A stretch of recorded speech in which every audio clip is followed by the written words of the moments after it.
નમસ્કાર મિત્રો, તમારું ચેનલમાં સ્વાગત છે. તો મિત્રો, આજની એક વાર્તા એવી પિતાની છે જેને વૃદ્ધાશ્રમમાં મોકલવાનું માસ્ટર પ્લાન તેના દીકરાને વહુએ બનાવ્યો હતો. પરંતુ આજે એ પિતાજીએ ભરી મહેફિલમાં એવું કંઈક કર્યું કે ન માત્ર તેના દીકરાની વહુની પણ જોનારાઓની આંખોમાં પણ આંસુ આવી ગયા. તો પિતાજીએ શું કર્યું, ચાલો જાણીએ. ગણેશભાઈ ક્યાં હતા આટલા દિવસથી?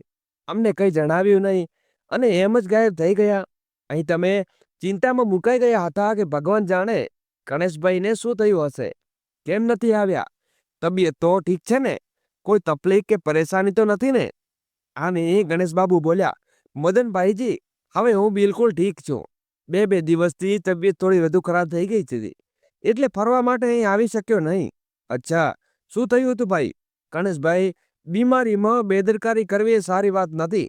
મેં તો તમને પહેલા જ કહ્યું હતું, પણ તમે એવા છો કે કોઈને સાંભળતા જ નથી.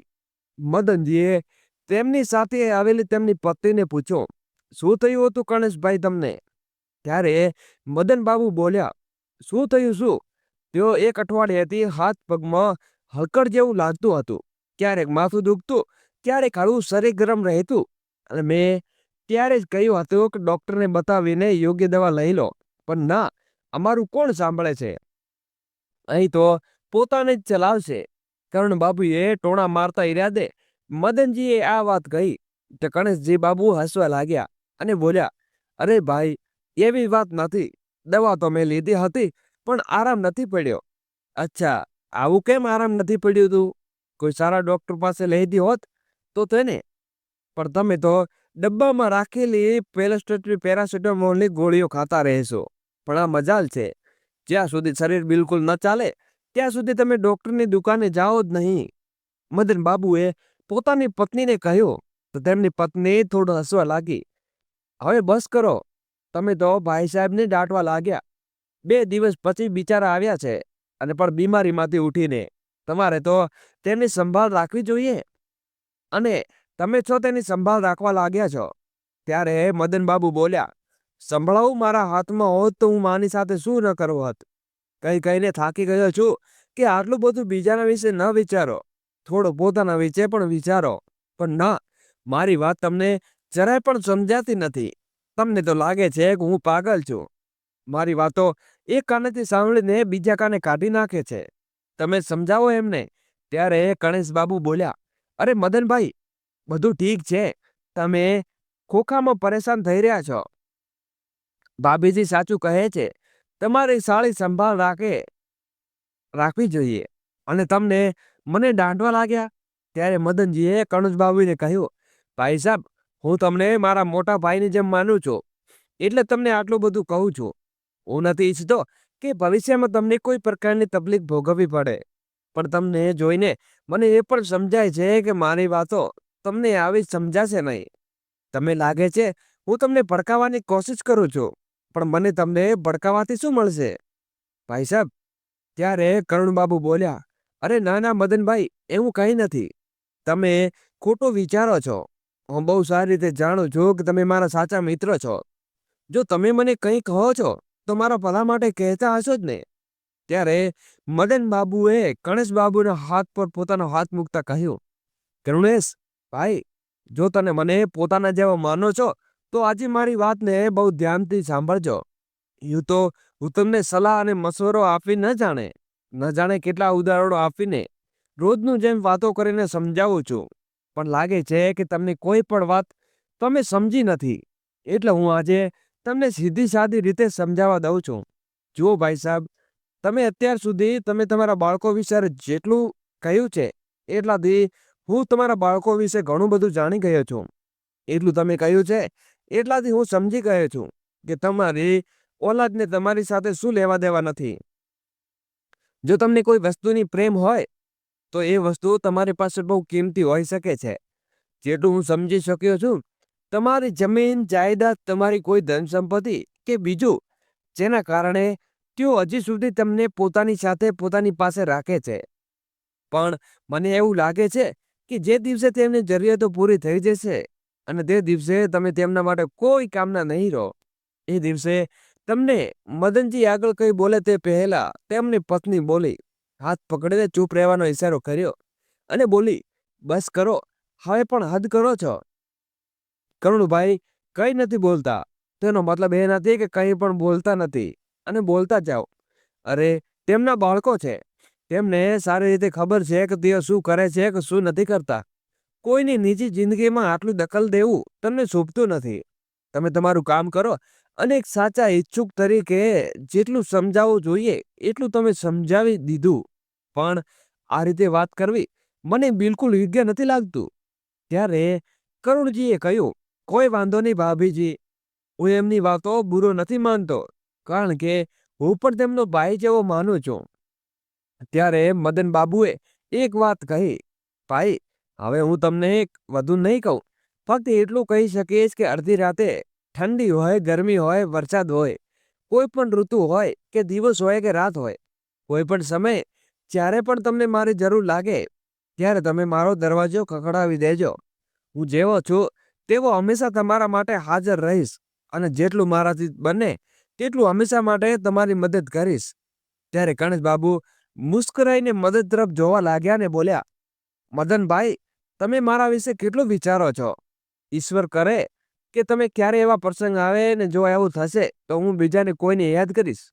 આ શહેરમાં, એમ કહો કે આ દુનિયામાં હવે મારા બાળકો સિવાય મારું કહેવાય એવું કોઈ હતોય તો ફક્ત તમે છો. જ્યારે ઘણા દિવસો બાદ બંને બેસીને વાતો કરી હતી, કારણ કે બીમારીના લીધે કરણજી પાર્કમાં જઈ શક્યા ન હતા. ઘણા સમય સુધી તેઓ એમ જ વાતો કરતા રહ્યા. દોસ્તો, આગળ વિડીયો શરૂ કરું એની પહેલા વિડીયોને લાઈક કરી અમારી નાનકડી ચેનલને સબસ્ક્રાઇબ કરવાનું ભૂલશો નહીં અને વિડીયોને અંત સુધી નિહાળવા વિનંતી છે. પોતપોતાના ઘરે રવાના થઈ ગયા.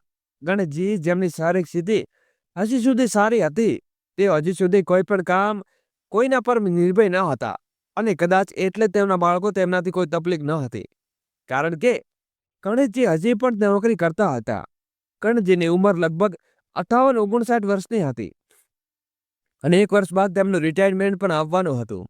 જેના માટે મદનજીએ ઘણી વખત તેમના અન્ય ઉદાહરણો આપીને સમજાવવાની કોશિશ કરી હતી કે ભાઈ સાહેબ, એ વ્યક્તિના બાળકોની તેરી સાથે આવું કર્યું, એ વ્યક્તિએ પોતાની ઓલાદને સબક શીખવાડવા આવું કર્યું, અને બીજા ઘણા કિસ્સાઓ તેમને કહેતા હતા. પણ આજે જ્યારે મદન બાબુને લાગ્યું કે કરુણજી બાબુ તેમની કોઈ વાત સમજતા નથી, તો તેમણે સીધા શબ્દમાં કરુણની સામે પોતાના મનની વાત મૂકી દીધી. કરુણબાબુ પાર્કમાંથી બધું સાંભળીને પોતાના ઘરે તો આવી ગયા, પણ હજી સુધી તેમના મગજમાં આ બધી વાતો ચાલી રહી હતી. ઈચ્છા હોવા છતાં તેઓ મદનજીની વાતોને મગજમાંથી કાઢી શકતા ન હતા. તેઓ પાર્કમાંથી આવ્યા અને ઓફિસ માટે તૈયાર થઈ ગયા. થોડી જ વારમાં તેમનો દીકરો તેમને અવાજ આપવા લાગ્યો, ચાલો પપ્પા, જલ્દી ચાલો, મારે આજે થોડી વહેલી ઓફિસ જવું હતું, તો તમારી ઓફિસે છોડીને નીકળી જઈશ. કરુણજીએ પણ પોતાનું બેગ ઉપાડ્યું. તેમની વહુ રાણીને લંચ બોક્સ એક પેક કરીને રાખ્યું હતું. તે કરુણજીને હાથમાં આપ્યું અને જ્યારે કરુણજી ઘરેથી નીકળ્યા તો તેમની વહુએ દરેક વસ્તુનું ધ્યાન રાખ્યું હતું કે ક્યાંક તેઓ પોતાનું કોઈ સામાન ભૂલી નથી જતા ને. જેવા તેઓ ગાડીમાં બેસવા જતા હતા ત્યારે પાછળથી એમને વહુએ અવાજ આપ્યો, પપ્પાજી, 1 મિનિટ રોકાવો, તમે તમારા ચશ્મા તો ભૂલી જતા હતા. આ વિના તો તમે કામ પણ નહીં કરી શકો. હાલો તમારા ચશ્મા. ચશ્મા લઈને કરુણજી પોતાના દીકરા સાથે ઓફિસ માટે ઘરેથી નીકળી ગયા હતા. થોડી જ વારમાં તેમનો દીકરો તેમની પાસે ઓફિસે છોડી દીધા અને પછી પોતાની ઓફિસે ચાલ્યો ગયો. કરુણજી વિશે એક એકાઉન્ટ હતા અને એ કંપનીમાં એકાઉન્ટના પદ ઉપર બેઠા હતા. તે તેમની પાસે પગાર પણ ઘણી સારી રીતે મળતી હતી અને બચતના નામે તેમની પાસે પીએફના પૈસા હતા. તે છેલ્લા 30 વર્ષમાં ભેગા કરી લીધા હતા. બચત માટે તેમની પાસે ઘણા પૈસા હતા અને એટલામાં તેમનું પોતાનું જીવન સરળતાથી પસાર થઈ શકે તેમ હતું. રોજ કરુણજી ઓફિસથી આવીને પોતાના કેબિનમાં આરામથી બેસીને કામ કરતા હતા. પણ આજે તો જાણીને તેઓ ક્યાં ખોવાઈ ગયા હતા. દરેક સમયે કોઈક વાત વિશે વિચારતા હતા. ગણેશજી પોતાની કેબિનમાં ગયા અને ત્યાં બેગ મૂકીને તેમના સ્ટાફના બધા લોકો સામે વાતચીત કરી અને જ્યારે કેબિનમાં એકલા બેઠા હતા તો ફરીથી મદનજી વાતો તેમના મનમાં આવવા લાગી અને તેઓ એવા વિશે વિચારવા લાગ્યા કે શું મદનજી જે કહે છે તે સાચો છે? શું તેમની સ્વાર્થી થઈને પોતાના વિશે વિચારવું જોઈએ? કરુણજીને મનમાં મોટી ધીગા હતી. તેમને એક પણ મન કહેતું કે મદનજી બિલકુલ સાચું કહે છે. આજે નહીં તો કાલે તેમણે મદનજીની વાત માનવી જ અફસોસ થશે. પણ તેમનું બીજું મન કહેતું હતું, એક પિતા તો એટલો સ્વાર્થી કેવી રીતે થઈ શકે કે પોતાની ઓલાદ વિશે ન વિચારે, ફક્ત પોતા વિશે વિચારે? દોસ્તો, મદનજીનું કહેવું હતું કે આખી જિંદગી પોતાના બાળકો માટે કમાયા અને બધું તેમના ઉપર નિર્ભર કરવું હતું. આ તો તમારો દીકરો પણ છેલ્લા 10 વર્ષથી પૈસા કમાઈ રહ્યો છે.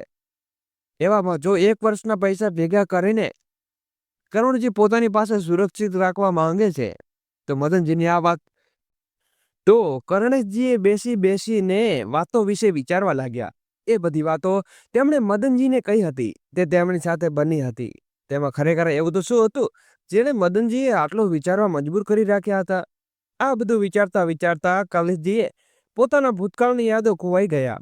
જ્યારે કલેશજીને વહુ આજથી 7 વર્ષ પહેલા લગ્ન કરેલે તેમના ઘરે આવી હતી, ત્યારે કરુણજીએ તેમના કોઈ વસ્તુમાં કોઈ તકલીફ ન હતી અને તેમની વહુમાં આવ્યા પછી કોઈ તકલીફ ન થઈ. વધુ સારી રીતે ચાલી રહ્યું હતું. દરઅસલ કરુણજી તેમના 3 બાળકો હતા અને તેમના 3 દીકરા હતા અને તે સૌથી મોટી અને સૌથી વધુ પડજનની વાત કરુણજી માટે એ હતી કે તેમની પત્ની એક અકસ્માતમાં ઘણા વર્ષો પહેલા ચાલી રહી હતી. ત્યારે તેમના 3 દીકરા નાના હતા. ત્યારે તેમનો મોટો દીકરો 12મા ધોરણમાં ભણતો, મધ્યનો દીકરો 10મા ધોરણમાં અને નાનો દીકરો 9મા ધોરણમાં હતો. આ સમયે એક અકસ્માતમાં તેમની પત્નીએ જીવ ગુમાવ્યો હતો. ત્યારથી કરુણેશજી સંપૂર્ણ જવાબદારી પૂર્ણ સારી રીતે નિભાવી અને પોતાના 3 દીકરાઓનું લાલનપાલન બહુ સારી રીતે કર્યું હતું.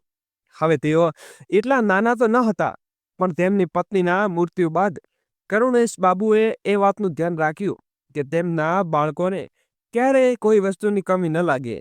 તેમના જીવનમાં એવો કોઈ મોડ ના આવે જ્યાં તેમના બાળકોને તેમની માતાની કમી લાગે કે તેઓ એ વાતથી દુઃખી પણ થાય. કારણ જે બાબુ પોતે આ દુનિયાને ઝીલી રહ્યા હતા, પણ પોતાના બાળકોને આ દુઃખથી દૂર રાખવા માંગતા હતા. જો કે આ શક્ય ન હતું, કારણ કે જ્યારે તેમનું મૃત્યુ થયું ત્યારે તેમના 3 બાળકો એટલા નાના ન હતા કે ફક્ત રમેશ થોડો નાનો હતો. તે તેમનો સૌથી નાનો દીકરો હતો અને પત્નીના મૃત્યુ બાદ તેમનો સૌથી મોટો દીકરો બહુ જિદ્દી થઈ ગયો હતો. તેમણે હવે નક્કી કરી લીધું હતું કે તેઓ પોતાના દીકરાઓને ખૂબ સારી રીતે ભણાવશે, લગાવશે અને તેમનું દરેક સપનું પૂરું કરશે. અને તેમને પોતાના 3 દીકરાઓનું ભણતર ખૂબ સારી રીતે પૂરું કરાવ્યું. તે 3માંથી સૌથી મોટા દીકરાનું નામ સોમેશ હતું. સોમેશ પોતાના પિતા કરુણજી પાસે દરેક વાત માટે જીદ કરતો હતો. જો કે તે ઘરમાં સૌથી મોટો હતો, પણ તેમ છતાં તે સૌથી જિદ્દી સ્વભાવનો હતો. એટલે જ્યારે તેણે પોતાની સ્કૂલનું ભણતર પૂરું કર્યું, તો કોલેજમાં ભણતર માટે તે પોતાના પિતા પાસે મંજૂરી માંગવા લાગ્યો કે તેને એન્જિનિયરિંગનું ભણતર કરવો છે. તેના માટે ગમે ત્યાં ગમે તે રીતે વ્યવસ્થા થાય, પણ તેને એન્જિનિયરિંગનું ભણતર કરવું જ છે. તેણે જીદ કરી ત્યાં સુધી કરુણજી તનખામાં પણ આવી સારી ન હતી અને તેમનું કુટુંબ પણ એવું નાનું ન હતું અને બધા બાળકો ભણતા હતા. અને કરણજી જે શરૂઆતથી પૈસા ભેગા કરવાને બદલે પોતાના બાળકોના ભણતર પર પૈસા ખર્ચવાનું શરૂ કરી દીધું હતું અને વધુ ધ્યાન આપ્યું હતું. તેમનો એક ઉદ્દેશ હતો કે તેમના બાળકોને ભણતરમાં કોઈ વસ્તુની કમી ન રહે અને તેમનું ભણતર ખૂબ સારી રીતે થાય, જેથી તેઓ ભવિષ્યમાં કોઈના ઉપર નિર્ભય ન રહે. બસ આ જ વિચારીને તેમણે પોતાના બાળકોના ભણતરમાં અઢળક પૈસા ખર્ચ્યા. તેમણે હંમેશા પોતાના બાળકોના ભવિષ્ય વિશે વિચાર્યું, એટલે જ પોતાના દીકરાની જીદને પૂરી કરી. કારણ કે તેમની જીદ તેના ભવિષ્યને લઈને હતી, તેના ભણતરને લઈને હતી. એટલે કરુણેશ બાબુએ જેમ તેમ કરીને પોતાના મોટા દીકરાને એન્જિનિયરિંગનું ભણતર પૂરું કરાવ્યું. હદ તો ત્યારે આવી ત્યારે તેનો નાનો દીકરો ડોક્ટર બનવાની જીદ કરવા લાગ્યો અને ડોક્ટરીમાં ભણતર માટે પણ સારી એવી રકમ જરૂરી હતી. કરુણજી પાસે એટલા પૈસા ન હતા કે તેઓ ફક્ત પૈસા કાઢે અને પોતાના દીકરાઓને ડોક્ટરનું ભણતર કરાવી દે. પણ તેમ છતાં તેમણે જેમ તેમ કરીને લોન લઈને પોતાના બીજા દીકરાને પણ ડોક્ટરનું ભણતર શરૂ કરાવી દીધું હતું. હવે તેમનો સૌથી નાના દીકરો વારો આવ્યો, પણ તેમનો નાનો દીકરો તો ભણવામાં એટલો હોશિયાર ન હતો અને તે ફક્ત પોતાના કામથી જ મતલબ રાખતો હતો. હવે કોઈની સાથે વધુ લેવા દેવા નથી. ન તો તેણે કંઈ વિચાર્યું હતું કે શું કરવું અને શું નહીં. ત્યારે તને ભણતરનો વારો આવ્યો તો કરુણજીએ તેને પૂછ્યું, પણ કે બેટા તું શું કરવા માંગે છે? જ્યારે તેને હોટેલ મેનેજમેન્ટ કોર્સ વિશે કહ્યું તો કરુણજી લોન લઈને પોતાના નાના દીકરાને પણ કંઈ કોર્સ કરાવ્યો. હવે તેમના 2 મોટા દીકરા ધીરે ધીરે સેટલ થઈ ગયા અને તે પછી તેમના પછી એક તેમના લગ્ન પણ કરી લીધા. પણ તે બંનેનો ભણતર માટે એક વખત તે અલગ અલગ થયા. તે પછી બંને અલગ જ થઈ ગયા હતા. ફરીથી ઘરે પાછા ન આવ્યા કારણ કે ભણતર પૂરું થયા પછી જ તેમણે કોલેજમાંથી સારી પ્લેસમેન્ટ મળી ગઈ અને જેના માટે તે બંનેને પોતાના શહેરની ઘણી દૂર નોકરી જવું પડ્યું. હવે કારણ એ કે પગાર પણ સારું ઘણો લાગ્યો હતો. તેમણે બંને દીકરાઓને ઇન્ટર્નશીપ જોઈને લીધી હતી અને પછી ઇન્ટર્નશીપ બાદ જ્યાં કાયમી નોકરી પણ મળી ગઈ હતી. બંને દીકરા હવે મોટો દીકરો પગાર કમાવા લાગ્યા હતા. નાના દીકરાએ હોટલ મેનેજમેન્ટ કોર્સ કરી લીધો હતો, પણ હવે શું અને કેવી રીતે શું કરવું તે હજી પણ તેને સમજાતું ન હતું. તેને જે કોર્સ કર્યો તેને જોતા ભવિષ્યમાં ઈચ્છે તો ઘણું કરી શકે, પણ હાલમાં હોટલ ખોલવા માટે પૈસા તો કરુણજી પાસે ન હતા કારણ કે ભણતર પછી તો તેમણે પોતાના બાળકોના લગ્ન પણ કરાવી નાખ્યા હતા અને એક માણસ માટે આટલું કરવું શકવું સહેલું નથી હોતું. પણ આ વાતને તેમના બાળકો હજી સુધી સમજાઈ ન હતી. ત્યારે કરુણજીએ પોતાના નાના દીકરાને સમજાવ્યું કે બેટા તું તારા ભણતર પર થોડું ધ્યાન આપ અને જ્યાં સુધી તારું પોસ્ટ ગ્રેજ્યુએશન ન થાય ત્યાં સુધી કોઈ બીજો યોગ્ય કોર્સ કરી લે. આજકાલ સોફ્ટવેરની આધારિત સંબંધિત આટલા ઘણા કોર્સ હોય છે. વેબ ડિઝાઇન વગેરે કોઈ પણ કોર્સ કરી લે. એથી તને સારો પગાર પણ મળશે અને તારું સારું સન્માન પણ મળશે.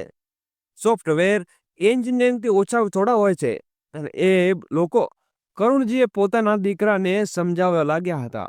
તો તેમણે સૌથી નાનો દીકરો રમેશ પણ માની ગયો અને તેને પોતાના પિતાને કયા મુજબ જે કોર્સ કર્યો અને પોતાના બાળકની જવાબદારી ઉઠાવવા માટે ફરીથી રમેશજીએ એક નાનું લોન લીધું હતું.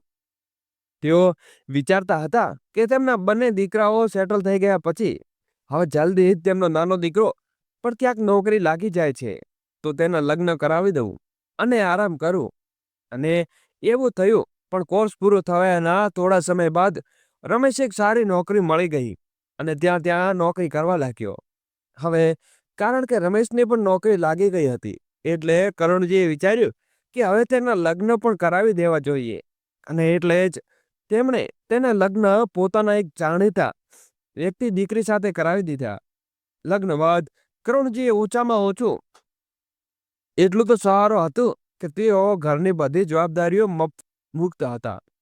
વહુના ઘરે આવ્યા બાદ તેમણે જલ્દી બધી જ જવાબદારીઓમાંથી પોતાની વહુને સોંપી દીધી હતી. અને દોસ્તો ધીમે ધીમે રમેશની પત્ની મીનાએ પણ ઘરની જવાબદારીઓ પોતાના ખભે ઉપાડી લીધી હતી. ઘરમાં જે પણ કામ હોય મીના તેને ખૂબ સારી રીતે સંભાળી લેતી હતી અને ઘરની જવાબદારી રમેશ અને કરુણજી સંભાળી રહ્યા હતા.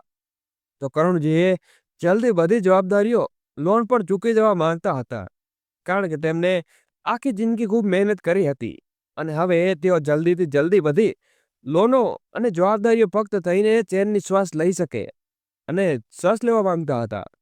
ક્યાં સુધી હું પૈસા લઈને કમાઈથી લોન ચૂકવતો રહીશું? એ જ બીમારીને કરુણજી બાબુ દિવસ રાત મહેનત કરી રહ્યા હતા.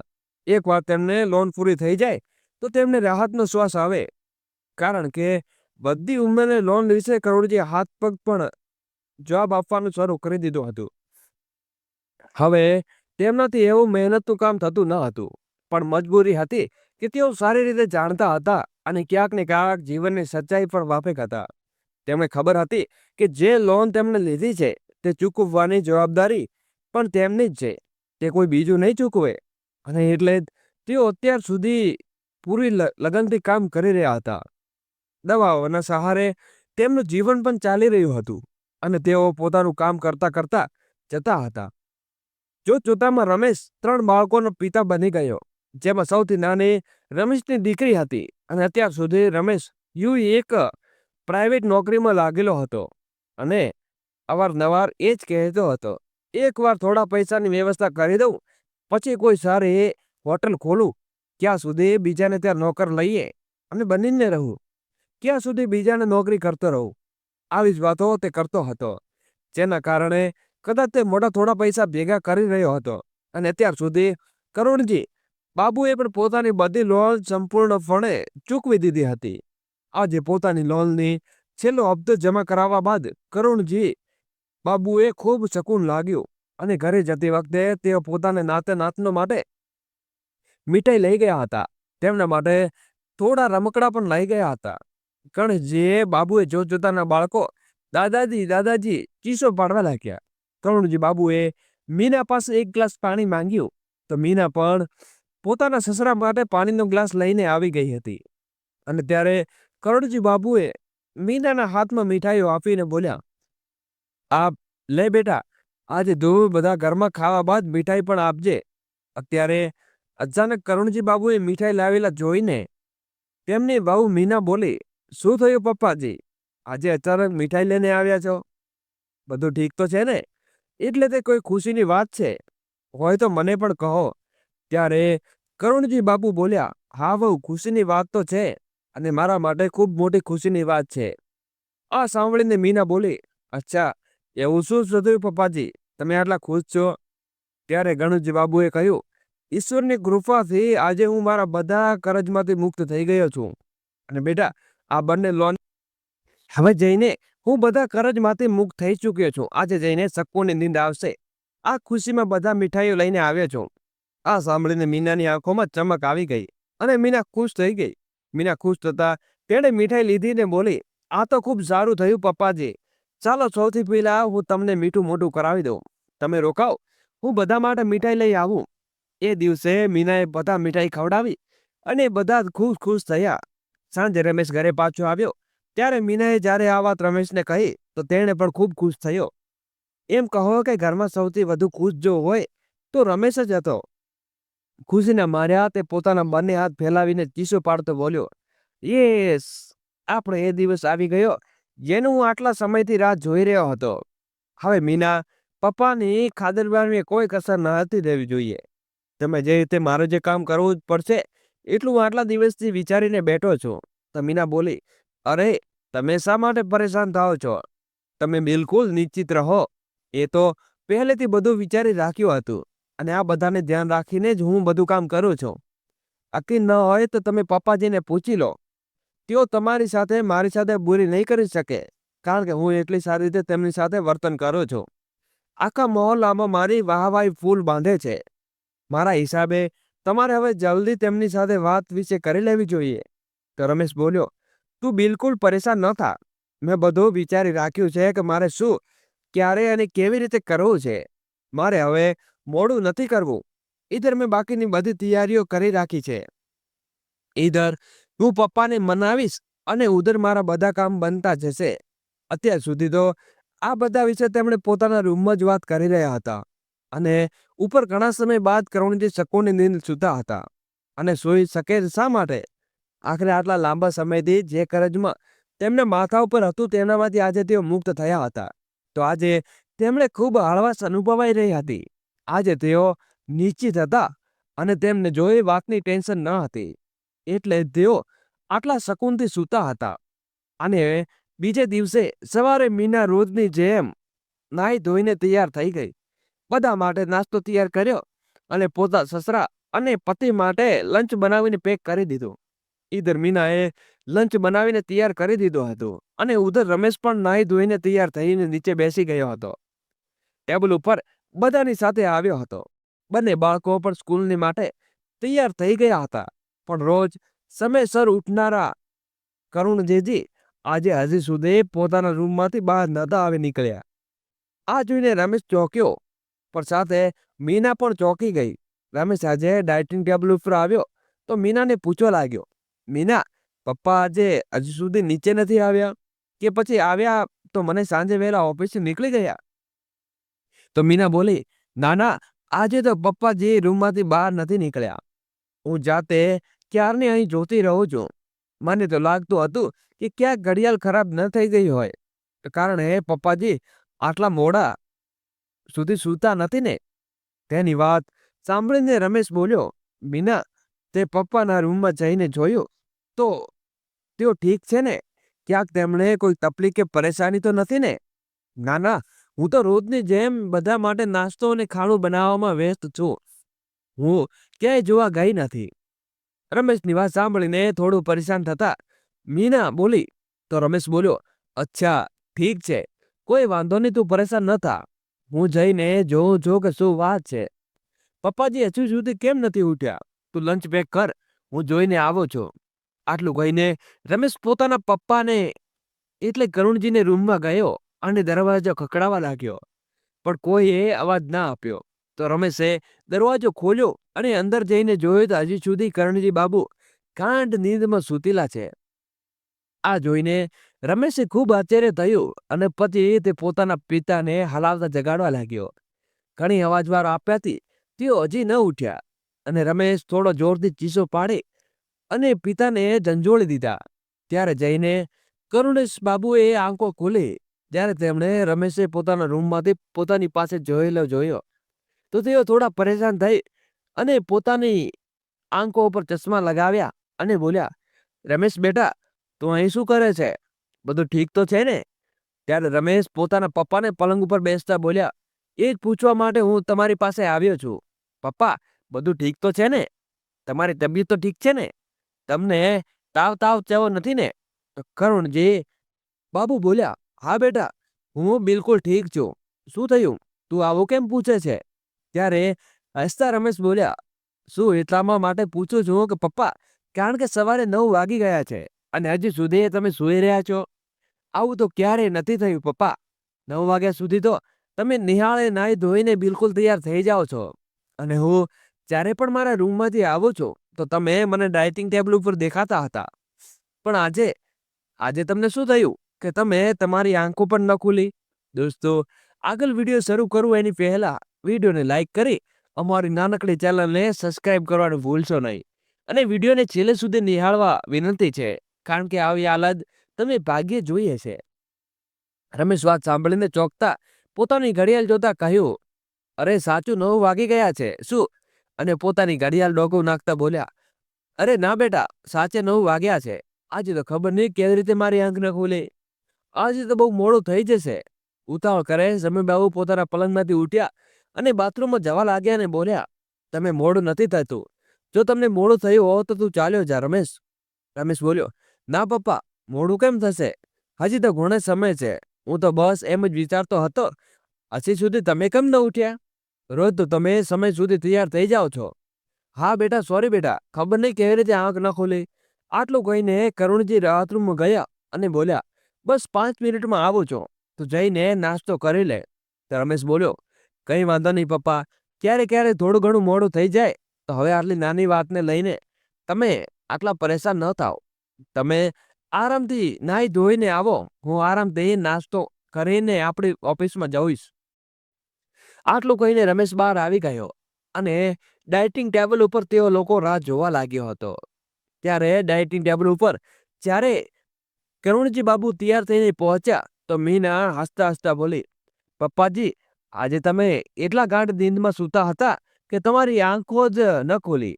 હસતા કરણબાબુ પોતાની નાસ્તાની પ્લેટ આગળ ખસેડતા બોલવા લાગ્યા, હા બેટા, ખબર નહીં આજે શું થયું હતું.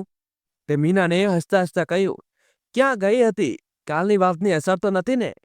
પપ્પાજી ચોકતા કરુણબાબુ બોલ્યા, મતલબ એ છે કે કાલે લોન પૂરી થઈ હતી તો તમે ખુશીમાં કદાચ થોડા વધારે નિશ્ચિત થઈ ગયા અને એટલે તમને થોડી વધારે સુકૂનની નીંદ આવી ગઈ. ત્યારે કરુણેશ બાબુ બોલ્યા, હા, બહુ લાખ રૂપિયાની વાત કરી તે. બિલકુલ એવું જ મારી સાથે થયું છે. ગઈકાલે ઘણા દિવસો બાદ હું સુકૂનની નીંદ લઈ શક્યો છું અને જો એ નીંદ એટલી જલ્દી પૂરી ન થઈ તો નહીં તો રોજ સવારે જલ્દી મારી આંખ મેલ ખુલી જાય છે. અને આજે આ બધું છોડો અને બતાવો, નાસ્તામાં આજે શું બનાવ્યું છે? તો મીનાએ એક પ્લેટમાં પર પરોઠા પીરસી દીધા ને બોલી, બટાકાના પરોઠા બનાવ્યા છે પિતાજી. તમે લોકો નાસ્તો કરી લો ને, લંચ તૈયાર છે. હાલ્યો પછી બધાને પાસે બેસીને નાસ્તો કર્યો. બંને બાળકો પણ નાસ્તો કર્યો અને બધા લોકો ઘરેથી નીકળી ગયા અને રોજની જેમ ફરીથી રમેશ પોતાની ઓફિસે, કરુણજી અને પોતાની ઓફિસે ને મીના ઘરે રહી. અને રમેશ ગણેશજી બાળકો તેમને સ્કૂલે પણ છોડી દીધા હતા. અને આવી રહીને 4-6 દિવસની આવી રીતે વીતી ગયા. ગણેશ બાબુએ દિનચર્યા સવારે ઉઠીને પાર્કમાં જવાનો સમય હતો, તો તેણે જલ્દી પાર્કમાં જઈને પોતાની સાથી લોકો સાથે વાત કરી લેતા હતા, જેથી તેમનું મન હળવું થતું હતું અને બીજા સાથે વાતો કરીને તેમને થોડો સમય પણ કપાઈ જતો હતો. તો દોસ્તો, તે પાર્કમાંથી પાછા આવીને ઓફિસ માટે તૈયાર થતા અને પછી ઓફિસે નીકળી જતા હતા. ઓફિસેથી આવીને ખાવું પીવું ખાતા અને પછી આરામ કરવા જતા હતા. આથી તેમની દિનચર્યા ચાલી રહી હતી. થોડા દિવસો પહેલાથી પાર્કમાં તેમના જેવી લગભગ તેમના નાના ભાઈની ઉંમર જેટલી અન્ય વ્યક્તિ પાર્કમાં આવી હતી અને આવવા લાગી, જેનું નામ મદન હતું. કરુણેશ બાબુએ તેમની સાથે વાતોમાં ખબર પડી કે તેઓ પોતાની પત્ની સાથે ત્યાં ભાડામાં રહેવા લાગ્યા છે. શરૂઆતમાં તો ન મદનજીએ વાત કરી કે ન કરુણ બાબુએ વાત કરી, પણ ધીમે ધીમે પાર્કમાં રોજ મુલાકાત થતી રહી હતી. બંને એકબીજાને ઓળખવા લાગ્યા હતા અને હવે અવારનવાર તેમની વાતચીત થવા લાગી હતી. હવે ધીમે ધીમે તે લોકો એકબીજાની ખૂબ સારી રીતે ઓળખાણ પૂરી પાડવા લાગ્યા હતા. આવી જ રીતે સમય પસાર થઈ ગયો હતો અને ઇધર લગભગ એક અઠવાડિયાઓ વીતી ગયા બાદ રમેશે પોતાના પિતા કરુણજીને બોલ્યા. જ્યારે તેઓ લોકો નાસ્તો કરવા બેઠા ત્યારે રમેશે કરુણજીને કહ્યું, પપ્પા, તમારી સાથે ખૂબ જરૂરી વાત કરવી છે.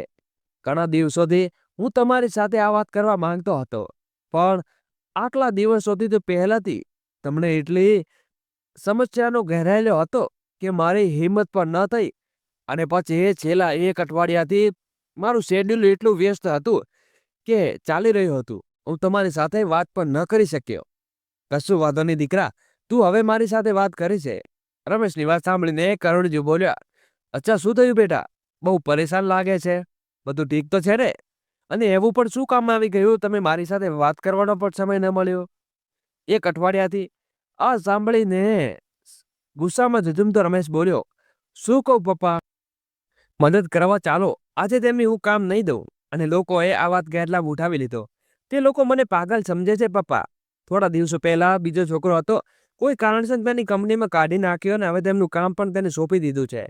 છેલ્લા એક અઠવાડિયાથી હું બે કામ કરું છું. પગાર વધવાનું કહો તો તેઓ મોત આવી જાય છે. આ સાંભળીને કરુણેશ બાબુ થોડા નારાજ થતા બોલ્યા, આવું કેમ રીતે? આ રીતે જોબ પ્રોફાઇલ તમે રાખવામાં આવ્યો હતો તો આ કામ કરીશ તો તું એક માણસ 4 લોકોનું કામ ન કરી શકે. રમેશ બોલ્યો, એ તો હું તમને ક્યાંથી કહેતો હતો પપ્પા, પણ બહુ ઢીલ છે લોકો. મારી એક વાત પણ સાંભળવા તૈયાર નથી. બોલે, જો કામ કરવું હોય તો અમારા મુજબ કરવું પડશે, નહીં તો જઈ શકો છો, છોડી શકો છો. અમારા માટે એમ્પ્લોયમાં કોઈ કમી નથી. તમે કહો પપ્પા, આટલા સમયથી હું તે લોકોની કંપનીમાં કામ કરું છું અને મને આવું બોલી દીધું. ગુસ્સો તો એટલો આવતો હતો કે ત્યારે છોડી દઉં, પણ ફેમિલીના વિશે વિચારીને રોકાઈ ગયો. બસ, હવે ફક્ત પોતાના વિશે ન વિચારી શકીને મારે ફેમિલી વિશે પણ વિચારવું પડે છે. એટલું આવા લોકોની આટલી વાતો સાંભળવી પડે છે. આ બધું બોલતા રમેશ ખૂબ પરેશાન થઈ ગયો. તો કરુણ બાબુએ તેને હિંમત આપતા કહ્યું, કઈ વાંધો નહીં બેટા, એમાં આપણું પરેશાન થવાની શું વાત છે? એવું હોઈ શકે છે કે હાલમાં તેમની કોઈ બીજો એમ્પ્લોયર ન મળતો હોય અને પછી કામ તો બધા જ કરે છે. પોતાના પરિવાર માટે હિંમત રાખવું, બધું ઠીક થઈ જશે. આપણે માણસે કામ કરવું પડે છે ને, તો બીજા કોઈ ઉપાય પણ નથી. રમેશ બોલ્યો, એક ઉપાય છે પપ્પા, જેથી આપણે બીજાના તાણા અને બીજાની ફાલતુ વાતો સાંભળવાથી બચી જઈ શકીએ છીએ અને પોતાના પરિવારનો ખર્ચ પણ સમજદારથી સરળતાથી ઉઠાવી શકીએ છીએ. આ સાંભળીને કરુણબાબુએ થોડા ચોંકી ગયા અને આશ્ચર્યચકિત થઈ ગયા અને બોલ્યા, અચ્છા, સાચે? પણ મને તો કોઈ રસ્તો ખબર નથી. બેટા, એવો કયો રસ્તો છે ભાઈ? અમને પણ કહે અને અમે પણ સાંભળીએ. ત્યારે રમેશ બોલ્યો, પપ્પા, જો આપણે જાતે જ માલિક બની જઈએ તો બીજું આપણા ઉપર હક ચલાવી ન શકે ને. તો આપણે પોતાના કોઈ બિઝનેસ શરૂ કરીએ તો કોઈ આપણનું પોતાની અંડરમાં તો નહીં રાખી શકે ને. આપણા પર હુકમ ચલાવશે ને લગભગ 50 વાતો સાંભળવી પડશે. આ કહેતા કહેતા રમેશ ખૂબ ઉત્સાહમાં થઈ ગયો અને કરણ બાબુ બોલ્યા, આ તો બહુ સારું વિચાર્યું છે બેટા. જો આવું થઈ જાય તો સોનામાં સુગંધ વળી જાય. તો પછી જે મનમાં આવે તે કરી શકાય. તમે બાળકો સાથે સારી સારી જગ્યાએ ફરવા જઈશું અને તેમના માટે નવી નવી વસ્તુઓ પણ લઈ આવશું. ખરું ને પપ્પા? ખરું ને બેટા? પોતાની નાતા નાતીઓ સાથે હા ભણતા કરુણ બાબુએ કહ્યું. તો રમેશ બોલ્યો, હા ને પપ્પા, કેટલું સારું જીવન થઈ જશે આપણું. પણ તેના માટે તમારે મારી મદદ કરવી પડશે. આ સાંભળીને કરુણજી ચોંકીને રમેશ તરફ જોવા લાગ્યા અને બોલ્યા, હું તારી મદદ કરી શકું, પણ કેવી રીતે? બેટા, હું ભલા તારી મદદ કેવી રીતે કરી શકું? ત્યારે રમેશ બોલ્યો, પપ્પા, હવે તમે તમારી મદદ કરી શકો છો. હવે તો તમારી બંને લોન પણ પૂરી થઈ ગઈ છે અને તમારું સિવિલ તો બધું સારું થઈ ગયું હશે ને. એટલે બેંક મને પહેલા તમને લોન આપી દેશે અને મને કરતાં વધુ લોન તમને મળી જશે. તમને કોઈ તકલીફ નહીં આવે. દસલદાર, હું મારી હોટલે ખોલવા વિશે વિચારું છું અને તમે તો જાણો છો કે તમને મારી સારી રીતે આવડે છે. મેં બધું કોર્સ કરેલું છે. જો હું ઈચ્છું છું એકવાર હોટલ ખોલીને મારો બિઝનેસ શરૂ કરું તો બધા પૈસા કમાઈ અને મારા અને બાળકોના બધા સપના પૂરા કરી શકીશું. અને તમારા પણ. સાથે કરુણજી હસી જાણે એકદમ જાંગી પડી ગઈ. તેઓ બોજને ઉતારવા માટે તેઓ આટલા દિવસોથી પોતાના શરીર તોડી રહ્યા હતા અને તે બોજ ફરીથી પોતાના માથે ચડાવવાની હિંમત તેમનામાં ન હતી. એટલે તેઓ ખૂબ ધીમા અવાજમાં રમેશને બોલ્યા, રમેશ બેટા, આવું કેવી રીતે શક્ય છે? આટલા વર્ષો સુધી હમણાં તમે મારું લોન ચૂકવી છે અને તે પછી તું જાણે છે ને આ લોન ચૂકવવા માટે મેં દિવસ રાત મહેનત કરી છે. હું કંપનીમાં કેટલું ઓવરટાઈમ કર્યું છે, કેટલું બધું કર્યું છે, ત્યારે જઈને આ કર્જમાંથી મુક્ત થઈ ગયો છું. અને તું ઈચ્છે છે કે હું ફરીથી મારા માથા ઉપર આટલું બોજ લઈને ફરું? તો રમેશ બોલ્યો, પપ્પા, આ બધું હું મારા માટે તો કહું નથી. હું તો મારા પરિવાર વિશે વિચારીને ચાલું છું. અને પછી તમે આ પરિવારથી અલગ તો નથી ને? હું ક્યાં તમને કહું છું તમે બધું આટલું કર્જ તમે ચૂકવશો. હું તો કહું છું કે તમે બસ મને લોન અપાવી દો. તમારા નામે મેં એમાં એ હશે, હું ભરતો રહીશ. અને પછી જો એકવાર બિઝનેસ ચાલે નીકળે છે ને, આટલી બધી લોન લેવી પડશે અને કેટલી લોન હું ચૂકવી દઈશ. પૈસામાં ખાલી શું?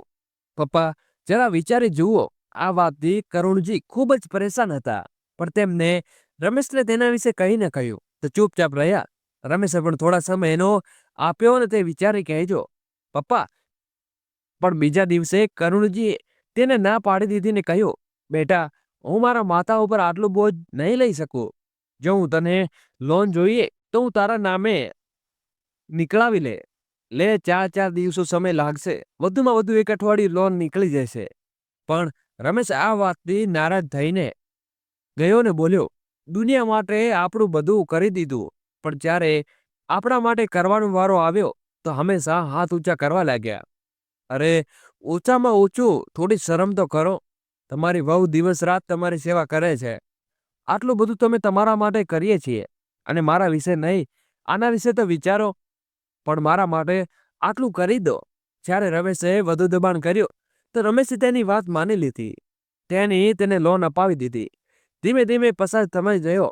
રમેશે પોતાનું કામ શરૂ કરવા માટે શરૂઆત તો કરી, પણ હજી સુધી તેમનું કામ શરૂ થવામાં પણ મહિનાનો સમય લાગવાનો હતો. એટલા માટે સમય સુધી નીકળવાની લોન એમાં ભરવાની જવાબદારી કોના માથે લેવાનું હતું? તો દોસ્તો, તેઓ કોઈને વિચારતા ન હતો. તેઓ મહિનાઓ દિવસ આવ્યો, કિશન માટે પાસે ફોન આવવા લાગ્યા. કરુણજીએ પોતાના દીકરાને ટોણા ઉપર તેને માન્યો નહીં અને બોલ્યા, પપ્પા, તમે જમા કરાવી દો. તમે કરો હું કરું, વાત એક જ છે ને. પૈસા તો ઘરમાં ખર્ચાય છે ને. ક્યાંક બહાર લઈ ગયો અને હું આ વિશે રમેશને બધા પૈસા ખર્ચી નાખ્યા અને કરણજીને માથે નાખી દીધા. અને કરણજીએ ધીમે ધીમે તે કરજ ચૂકવવા લાગ્યા. ભગવાનનો ભલો થજો કે કરુણજીએ પોતાના દીકરાને ઓછામાં ઓછું પૈસાનું કરજ અપાવ્યું હતું, કારણ કે તેઓ વધુ પૈસા નીકળવા નહોતા માંગતા. અને તેમના દીકરાને પણ તેને કહ્યું હતું કે પપ્પા, અડધા પૈસા મેં ભેગા કર્યા છે, અડધા પૈસા તમે નીકાળી આપો. એટલે કરુણજીએ એકવાર ઠોકર ખાઈ ચૂકી હતી અને ફરીથી આવી ભૂલ તેઓ નહોતા કરવા માંગતા હતા. અને હવે તેમની ઉંમર પણ થઈ ગઈ હતી. ચાલતી વખતે પણ બરાબર ચાલી શકતા ન હતા. બસ થોડા સમય બાકી હતો અને તેમના રિટાયરમેન્ટનો, કે તેમનો દીકરો અને વહુ ફરીથી તેમની આગળ વધુ મીઠા મીઠા બોલવા લાગ્યા હતા. દોસ્તો, આગળ વિડીયો શરૂ કરું એની પહેલા વિડીયોને લાઈક કરી અમારી ચેનલને નવા હો તો સબસ્ક્રાઇબ અવશ્ય કરી દેજો. અને કોમેન્ટ બોક્સમાં આવા દીકરાને બાપ વિશે છેલ્લે જોઈને કોમેન્ટ કરી દેજો. એ તો મીના તેને ખાવા પીવાનું આપી દેતી હતી. જેમ જેમ રિટાયરમેન્ટ નજીક આવતું ગયું તેમ તેમ દીકરા અને વહુનો પ્યાર થોડો વધારે થઈ ગયો. કરુણજીને આ બધી વાતો મદનજીને કહી દીધી હતી. એટલે મદનજી તેને સમજાવી રહ્યા હતા. ઘણા દિવસથી બીમાર બાદ જ્યારે કરુણજી પાર્કમાં પહોંચ્યા તો મદનજી તેને ખૂબ સમજાવ્યો, કારણ કે તેઓ પોતાના બાળકો દ્વારા સતાયેલા હતા. તેમના દીકરા અને વહુ તેમને ઘરમાંથી કાઢી મૂક્યા હતા અને તે બંને પતિ પત્ની ત્યાં ભાડે રહેતા હતા. આ બધી વાતો અત્યાર સુધી કરણજીએ કરી ચૂક્યા હતા. પણ કરણજી દિલથી કામ લેનાર માણસ હતા. આવા મામલો મગજથી થોડો ઓછું વિચારતા હતા. પણ મદનજીએ આટલું જોર આપ્યું તો આજે જૂની વાતો ફરીથી તેના મનમાં તરવા લાગી હતી અને તેમણે નિશ્ચય કર્યો કે તેઓ પોતાના દીકરા અને વહુને આ રૂપિયામાંથી 1 રૂપિયો નહીં આપે.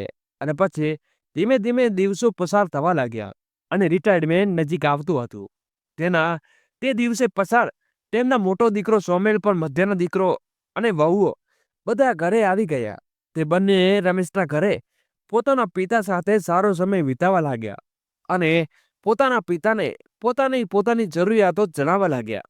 કોઈ કહેતું કે બાળકોનું એડમિશન સારી કોલેજમાં કરાવવું છે, તો કોઈ કહેતું કે પત્નીની સારવાર કરાવી છે, અને કોઈ ઘર માટે પૈસા માંગતું હતું, તો કોઈ ઓફિસમાં હોસ્પિટલ માટે. એમણે બીમારીઓ માટે બધા પોતપોતાની રીતે પૈસાઓ માંગતા હતા અને જરૂરિયાતો જણાવવા લાગ્યા. તો રમેશ કેમ પાછળ રહે? રમેશ પોતાના ભાઈઓને કહેવા લાગ્યો, ભાઈઓ, આ તમે વાત થઈ કે સેવા કરું કે મેવા, ખાઓ તમે બંને, હું કોઈને કોઈ લેવા નહીં દઉં. પપ્પા પાસેથી પપ્પા જે આપશે તે મને બધું આપશે. તેમના બધા પીએફ ફંડ અને પેન્શન વગેરે બધા મારો અધિકાર છે. આ વાતને લઈને ત્રણેય દલીલ ચાલી રહી હતી. અવાજ શોધો, થોડો ધીમો પડો, જેનાથી કરુણજી સાંભળે. પણ તેમના દરવાજા પાસેથી પસાર થતા કરુણજી બધું સાંભળી લીધું હતું અને તેમને મદનની વાતો યકીન થઈ ગયો. અહેસાસ થયો કે મદનજી જે પણ કહેતા હતા તે બિલકુલ સાચું હતું. તે દિવસ બાદ કરુણજી રિટાયરમેન્ટ હતું. તેના માટે તેમના ઘરમાં સારી સારી પાર્ટીઓ રાખવામાં આવી હતી, જેમાં બધા રિશ્તેદારો આવવાના હતા. અને કમાલની વાત તો એ હતી કે તેમના દીકરાઓ જે અમારા વાત કરી રહ્યા હતા તે પણ તેમને કરુણજીને સાંભળી લીધી હતી. સાથે જ તેમણે મીનાને પોતાની મમ્મી પાસે વાતો પણ સાંભળી લીધી હતી. જ્યારે મીના પોતાની મમ્મીને કહી રહી હતી કે રિટાયરમેન્ટ બાદ અમારા પૈસા લઈને અમે સસુરાજી સારા વૃદ્ધાશ્રમમાં છોડી દઈશું. હવે અમારી પાસેથી સેવા પાણી નહીં થઈ શકે, કારણ કે આવનારા સમયમાં તો તમને ખાવા પીવાનું પણ પથારીમાં આપવું પડશે. આટલું નહીં કરી શકું. મીનાની આવી વાતો સાંભળીને કરુણજીનું મન સંપૂર્ણપણે ઊભી ગયું હતું. તેમને અહેસાસ થઈ ગયો હતો કે તેમની આ ઓલાદ અહીં તેમના માટે નહીં આવી, પણ તેમના પૈસા માટે, રિટાયરમેન્ટ બાદ મળનારા પૈસા માટે આવી હતી. એટલા માટે કરુણજી રિટાયરમેન્ટ માટે રાખેલી પાર્ટીને બધાને એક સરપ્રાઈઝ આપી દીધી હતી, જેની કોઈને પણ આશા ન હતી. દિવસે રિટાયરમેન્ટની ઓફિસમાં તેમના વિદાયનો સમારોહ થયો અને સાંજે ઘરે પાર્ટીનું આયોજન કર્યું હતું. આ તેમના બધા મહેમાનો આવ્યા હતા અને કરુણજીએ તેમના પડોશી પીએફ ફંડ અને રિટાયરમેન્ટ બાદ બધા પૈસા મળી ગયા હતા, જે કુલ મળીને લગભગ 50 લાખ રૂપિયા આસપાસ હતા. જે સાંભળીને તેમના ત્રણેય દીકરાઓ તેમની પાસે આંખોની ફોળી થઈ ગઈ કે કરુણજીને પોતાના દીકરાઓને આવી પાર્ટીને બધાની સામે આ હિસાયત આપી દીધી. ગણેશ બાબુએ પોતાની વાત રાખી અને કહ્યું, એક વૃદ્ધ વ્યક્તિ બાળકો માટે ત્યાં સુધી જરૂરી હોય છે જ્યાં સુધી તેમને કોઈ ફાયદો આપી રહ્યો હોય. જ્યારે તેમના ફાયદા કે કામનું ન રહે તો તે બાળકો તેને ઉઠાવીને ઘરની બહાર ફેંકી લાવવા ઢગલામાં ફેંકી દે છે. એટલે હું કચરાનો ઢગલો નહીં બની શકું. હું મારી પાસે એટલા પૈસાને સંપત્તિ રાખીશ કે મારા અંતિમ સમય સુધી તે સંપત્તિ મારું રક્ષણ કરે અને દરેક પ્રકારની મુસીબતથી જો ક્યારે મને એવું લાગ્યું કે મારા બાળકો મારી સંપત્તિ જોઈને, તો હું તમને પૂરી આઝાદી આપીશ. જ્યાં તેઓ જવા માંગે છે ત્યાં જાય છે ને મારી સાથે સંબંધ તોડવા માંગે છે તો તે પણ કરી દે. પણ હું મારી આખી સંપત્તિ ક્યારે તેમના હાથમાં શોભીને મારા હાથ નહીં કાપવા જતી. ભવિષ્યમાં મારે તેમની આગળ ફેલાવીને ભીખ માગવી પડે. એટલે જ મેં મારા ભવિષ્ય માટે આટલો નિર્ણય લીધો છે. તો દોસ્તો, અને આશા રાખું છું કે તમે બધા ઉંમરના મુકામે આવીને પોતાના વિશે જરૂરથી વિચારી શકશો. કારણ કે આ પડાવ આપણે આપણા પોતાના વિશે નહીં વિચારવું, પરંતુ ઓછામાં ઓછું આપણું જીવન એટલું ખરાબ થઈ જશે કે પછી આપણે ઈચ્છીએ તો પણ આપણે કંઈ કરી શકતા નથી. તો કરુણજી આ વાત માનીને તેમને સેટલમાં સ્ટાફના બધા લોકો જોરદાર તાળીઓ પાડી અને તેમની વાતોથી બધું વ્યાજની કરવા લાગ્યા હતા. આ સાંભળીને તેમના બાળકો ખૂબ શર્મિંદા અનુભવાઈ રહ્યા હતા. થોડો ગુસ્સો આવ્યો, પણ મીનાએ રમેશને ચીસ પાડીને શાંત કરી દીધો અને સમજાવ્યો, પપ્પાજીએ શું ખોટું કહ્યું? જે પણ કહ્યું છે તે સાચું કહ્યું છે. કાલે આપણે જે કરીએ છીએ આપણી ઓલાદ પણ આપણી પાસેથી શીખશે ને, અને આપણને પણ કાલે આ વૃદ્ધાશ્રમમાં જવાનું અને મોકલવાનું વિચારવા લાગશે. તો વિચારો આપણે કેવું લાગશે? રમેશ, આપણે ખોટું કર્યું, પિતાજી પછી આવું ન વિચારવું જોઈએ.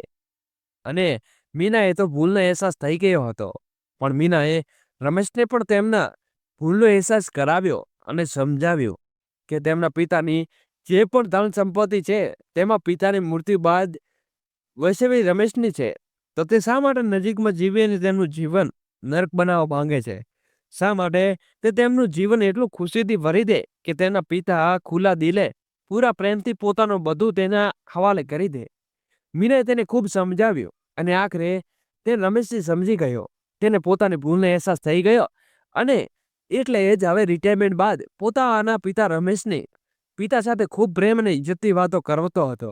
અને મીના પણ પોતાના સસરાની ઇજ્જત એટલા માટે નહોતી કરતી કે તેમના પૈસાનું લાલચ હતું કે પોતાના કોઈ મતલબ નીકળવો હતો, પણ તે ખુલ્લા દિલે તેમના પોતાના પિતા માનીને પોતાની ઇજ્જત કરે છે. એટલું સન્માન કરતી હતી કે તેને એટલે હવે તેને પરિવારમાં સુખ શાંતિ સપાઈ ગઈ હતી. હવે તેઓ બધા પોતાના બાળકો સાથે ખુશી ખુશી રહેતા હતા. ગણેશજી પોતાના નાના દીકરા રમેશ, મીના અને પોતાના નાના નાની સાથે ખુશી ખુશી પોતાનું જીવન વિતાવી રહ્યા હતા. તો મિત્રો, આ હતી આજની આપણી વાર્તા. આજની વાર્તા તમને કેવી લાગી અને આ વાર્તામાંથી તમે શું શીખવા મળ્યું તે અમને જરૂરથી કોમેન્ટ બોક્સમાં જણાવી જરૂરથી દેજો. તો મિત્રો, વિડીયો સારો લાગ્યો હોય તો વિડીયોને લાઈક અને શેર કરજો, અને ચેનલ ઉપર નવા હો તો ચેનલને સબસ્ક્રાઈબ કરી દેજો અને બેલ આઇકોન પ્રેસ કરી દેજો, જેથી આવનારા વિડીયોની નોટિફિકેશન તમને મળતી રહે. તો ફરી મળીશું નવી વાર્તા સાથે. ત્યાં સુધી બધાને જય શ્રી કૃષ્ણ, રાધે રાધે. સુરક્ષિત રહો, તંદુરસ્ત રહો અને મસ્ત રહો.